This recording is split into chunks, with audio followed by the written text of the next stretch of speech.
to kick off the season, we are absolutely delighted to be joining some of the crews from King of the Hammers. What a great event to kick it off with. If you've no idea what that is, watch a short clip from Moose Productions. It is fabulous.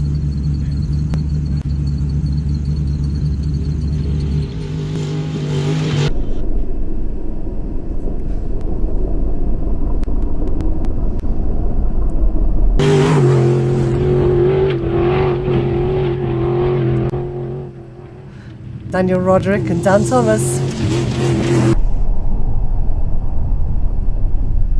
And once more in slow-mo. It is truly the most epic event. It's just quite remarkable. A little hint of it has come to the shores of Britain and Europe as well. But to talk to somebody who knows quite a lot about it and actually takes part in the Ultra 4 events, it is none other than Mike Robertson. Mike, welcome to Off-Road Worldwide. How are we doing? Really, really good. And so excited. Now, we've just seen a tiny little clip there. I can't thank the crew at Moose Off-Road enough. They're also Full Throttle Productions as well.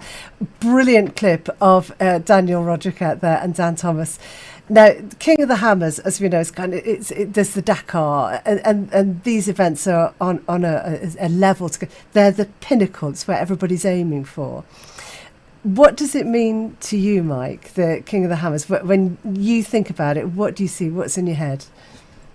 Well, to be fair, I've been out three times now to the Hammers, working with the Let's Roll team, helping with the cars and whatnot. The last time we went out, we actually built a car on the lake bed. So it's kind of like one of these events where everything is a challenge. It's not just the racing, it's not just the course, it's not just the other competitors. Everything is a challenge. Everything out on the lake bed is brought in with you. Nothing there 360 days of the year, for example. So everything has its own level of difficulty. And yeah, it's watching the King of the Hammers at the minute I'm kind of like a little bit sad that we didn't go this year. Unfortunately, it boiled down to usual issue with holidays and time off work. But I'm not going to lie, last year was quiet. I had a bit of a year out just to kind of get myself back happy with what I was doing and kind of get my head back into it. And I'm sitting watching King of the Hammers right now and I'm like, yeah, I want to go racing. I want to go racing now. Well, you did say you were slightly distracted and you've got it on your new smart TV. What's going on out there at the moment? I think we're down to the last few cars starting. I think we've got another 10-15 minutes of cars going off the start line. Excellent. They've basically been starting at 30-second intervals for the last 45 minutes, roughly, since 4 o'clock in the UK time. Brilliant. So, yeah, it's going to be a busy day out there, I can say that much. Well, I think Giles Warham, who's on technical, I think we've got a map there somewhere. Can we get that up just to show the size of Hammertown? It's phenomenal. Now, I noticed that your job is listed as steering wheel attendant there, Mike. The Let's Roll team. Yeah. Very serious job. But really, as you say, when you get out there, you're in the middle of absolutely nowhere, and the rest of the year there is nothing on site. And then this massive town appears. It looks like a city. I remember Jim Marsden, who's out there commentating at the moment as well. He said once, it is absolutely like this enormous city just appears. But you have got to take absolutely... Definitely. As I know recently, in recent years, they've actually put in electric network. So there is actually on-site electricity, whereas previously, obviously, every vehicle or every team your power is basically run off generators. But I know that there was teams out there for probably a couple of weeks before, so probably the last 3 weeks, building what is Hammertown, getting it ready for everybody coming out for race week. So yeah, it's a massive undertaking on Ultra 4's part to put on the event. Never mind the actual event itself. It's when you look at the logistics side of it, it's huge. The number side, it's as a competitor, it blows my mind to be there as a competitor, but to for all the stuff that goes on in the background to make it all happen, there's weeks and weeks worth of work. Well, the one crew we've got out there that we're all following, young crew, Brit crew, we've got Team Europe out there as well, so Nicholas Monster, Neville's out there, but Daniel Roderick and Dan Thomas, just what must be going through their minds to be out there first time actually competing, and at such a young age as well. It truly remarkable. Their story of getting there was monumental, but that first, when they hit the tyres on the deck for the first time, what must have been going through their heads? I think having briefly chatted to Dan Thomas, Messenger, during the week there, I think the biggest thing is it's a feeling of being overwhelmed because there's just so much to take in. There's the sights of Hammertown. You're surrounded by people who there's the heroes in the sport. You've got your Shannon Campbells, Levi Shirley, Randy Slauson, etc. You've got all the big teams there that are all competing to win, but you're competing with them. And certainly I would expect that Danny will be overwhelmed and be trying to take all of it in best he can while still concentrating on having fun, which is thing to kind of have the fine line and actually enjoy it.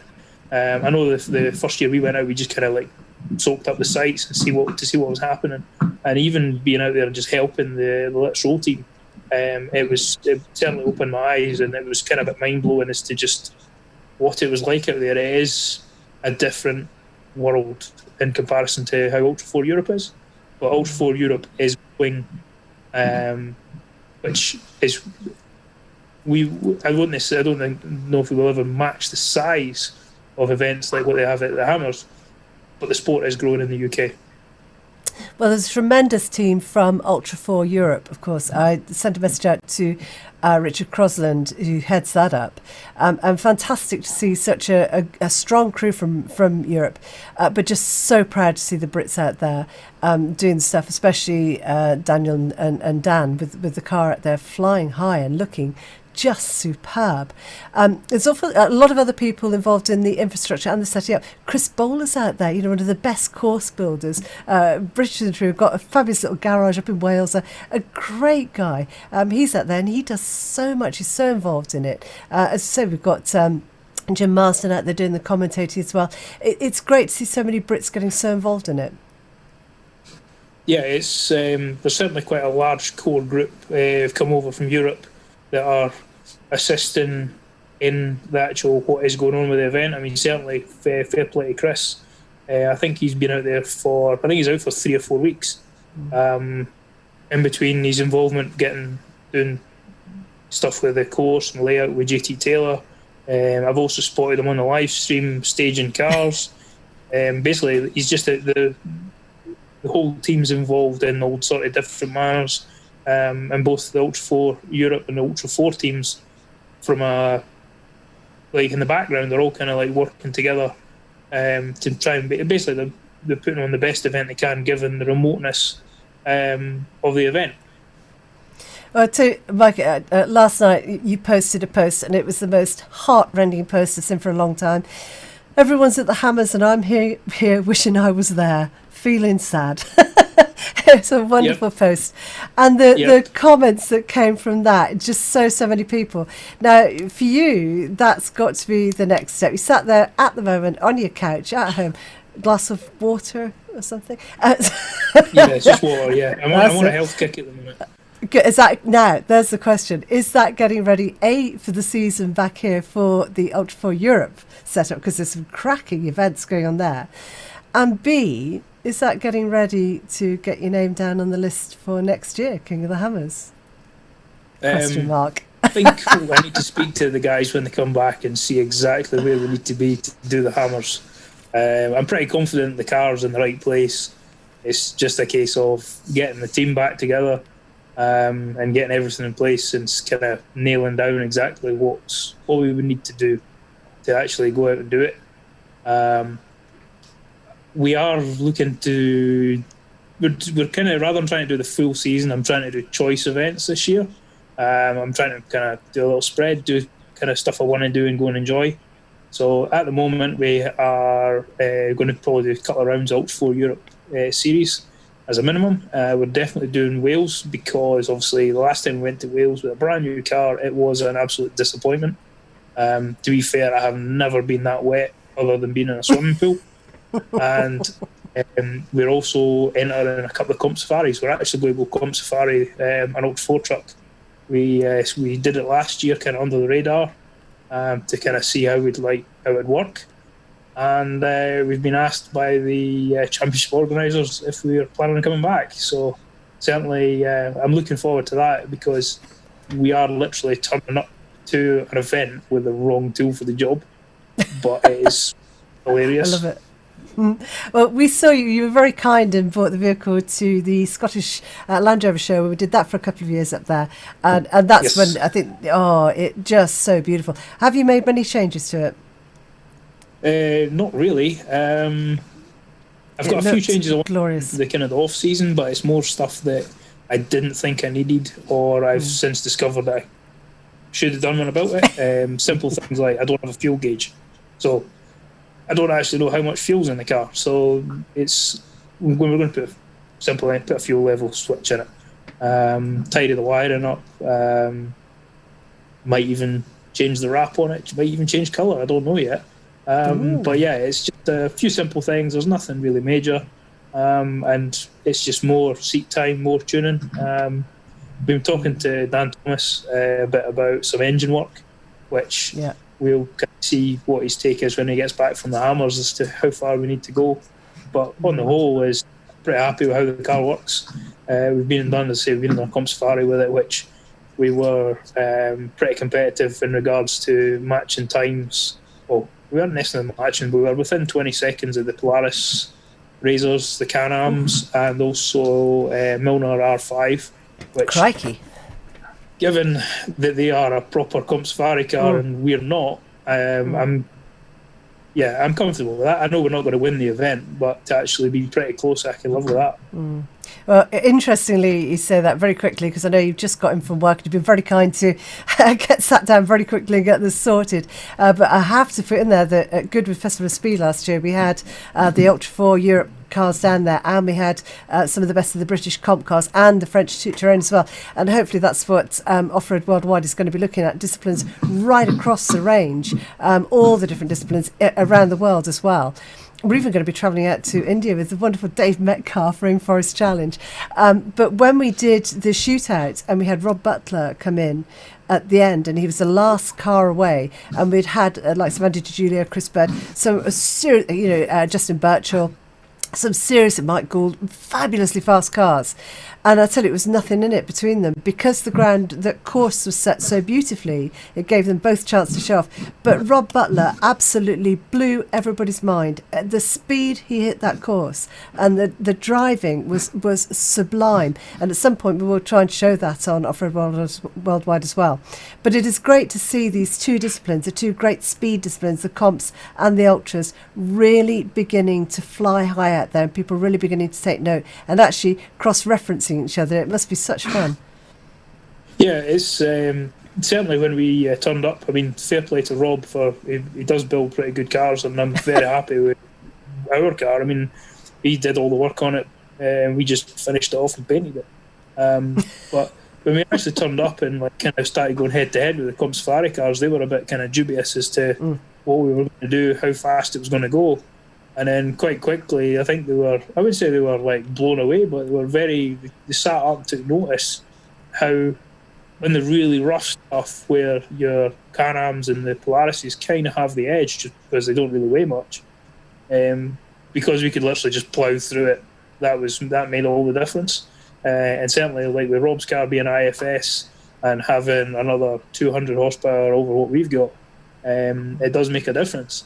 I mean, both myself and Rob, we had the privilege of attending the Ignition Festival in Glasgow a couple of years back, and it was great fun to basically do all the things that you're not normally meant to do: big burnouts, big donuts, skidding about, riding about like hooligans, and that was pretty cool. And so the event organisers, they were actually very happy what we managed to put on as a show in regards to, I wouldn't say necessarily we showed anybody else up and we were like anybody's particular, like, you are the best out there, but from a crowd reaction point, I think we kind of opened a lot of people's eyes to what is essentially a really big car, how well it moves and how much you can throw it about, which to put on a show for the crowds that was there, that was great fun.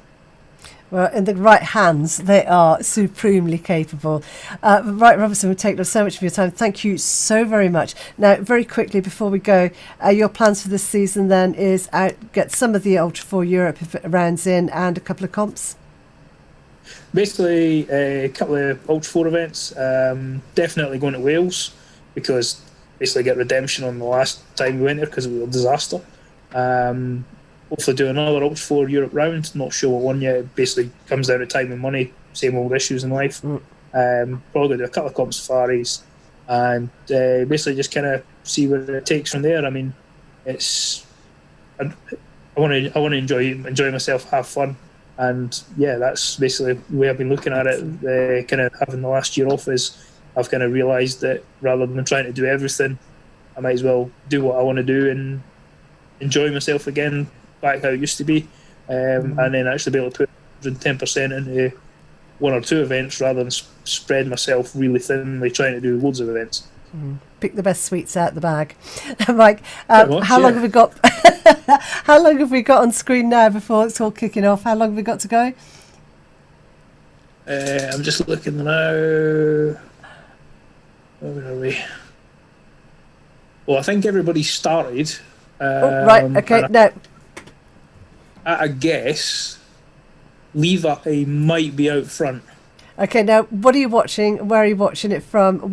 How can people get onto that live stream? Basically, I have YouTube playing. Well, Ultra 4 Racing is the live feed on YouTube, and they also have the live feed on ultra4racing.com/live.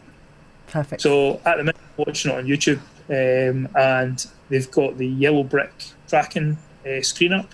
So they've basically got live coverage, and they've also got the yellow brick tracking as well. So at the minute, I wouldn't want to quote me on it, as in don't put my mortgage payment on it, but I think Levi's out front. Which is he? Yeah, no, I think he is. I think Levi's currently leading the 4-wheel parts EMC race at the minute, which is awesome. It looks like he's pretty well. Yeah, he is pretty well out front at the moment. Superb. Well, we'll get that. Everybody else can come and join you. Get your glass of water, sit down with Mike and the rest of the crew. But with that, thanks. We will finish with that clip again, I think, Giles, from Moose Offroad, because it's just so beautiful. Keep watching Daniel for us and the rest of the crews out there. And Mike, if you ever get a chance, come back in again and catch us up to date. Yeah, no and problem. certainly, can we follow you all the way through your season this year? I'll try my best. Perfect stuff. Mike Robertson, thank you so very much for introducing this to Off-Road Worldwide for us. Great to see Ultra 4, so well representative. Really, really, really good luck, and just keep us posted, literally. Not a problem. Take it easy.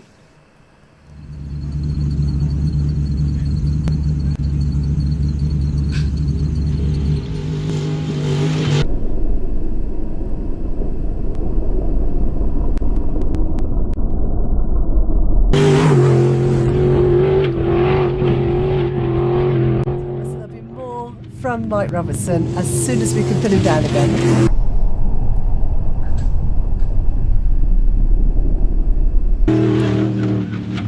So there we go. King of the Hammers is live, and what a great way to launch Off-Road Worldwide. And my thanks again to Mike Robertson. Thank you so very much. Not a problem, Dana.